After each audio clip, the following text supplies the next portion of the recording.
இன்றைக்கு வீரத்துறவி ராமகோபாலன் அவர்கள் இந்து முன்னணியுடைய நிறுவன அமைப்பாளர்.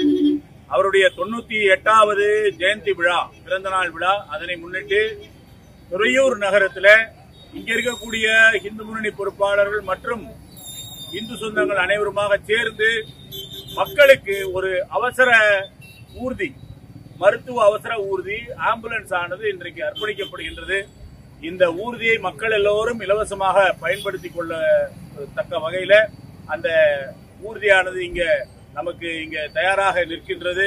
வரக்கூடிய காலத்தில் துறையூர் நகர மக்களுக்கும் அதை சுற்றி வட்டாரத்தில் இருக்கக்கூடிய அத்தனை பேரும் இந்த மருத்துவ ஊர்தியை பயன்படுத்திக் கொள்ள முடியும். வீரத்துறவி ராமகோபாலன் அவர்கள் 1927 பிறந்தவர். 1947 இருந்து தன்னுடைய 20 வயதிலிருந்து தன்னுடைய வாழ்க்கையை நாட்டுக்கு அர்ப்பணம் செய்து கொண்டு முழு நேரமாக பணியாற்றியவர். RSSக்காக தன்னை அர்ப்பணித்துக் கொண்ட ஒரு மிகப்பெரிய மகான். தனக்கென்று ஒரு சொந்த வாழ்க்கை கிடையாது, சொந்தம் என்று எதுவும் கிடையாது. இந்த தமிழகமே சொந்தம், இந்த நாடே சொந்தம் என்ற வகையில ஒரு பணியாற்றிய ஒரு அற்புதமான மகான். தமிழ்நாட்டில் நாத்திகம் தலை தோங்கி தமிழ்நாடே நாசமாக போகக்கூடிய ஒரு காலகட்டம் இருந்தபோது நாசமாக போகக்கூடிய தமிழகத்தை தடுத்து நிறுத்தி மீண்டும் தேசியத்தின் பக்கம், தெய்வீகத்தின் பக்கம் திருப்பிய ஒரு அற்புதமான மகான். இந்த தமிழ்நாடு இன்றைக்கு ஆழ்வார்கள் நாயன்மார்களுடைய மண்ணாக இருந்திருக்கிறது.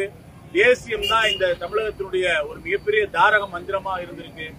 அதையெல்லாம் மீண்டும் சாம்பல் பூத்திருந்த அந்த நெருப்பை மீண்டும் பிரகாசமாக எரிய வைத்ததை போல வீரத்துறவி அவருடைய பணியானது தமிழகத்தில் இருந்தது.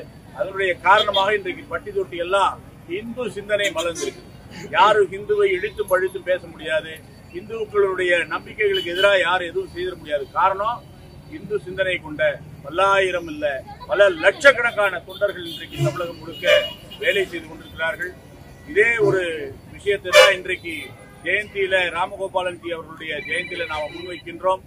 அடுத்து வரக்கூடிய பல தலைமுறைகள் இந்த தேசம், இந்த தமிழகம் என்றென்றும் ஆன்மீகத்தின் வழி இருக்க வேண்டும் என்று சொன்னால் இன்றைக்கு இந்து முன்னணியில் இணையுங்கள், தேசிய பணியாற்றுவோம், பாருங்கள். வணக்கம். வந்தே மாதரம். பாரத் மாதா கி ஜெய்.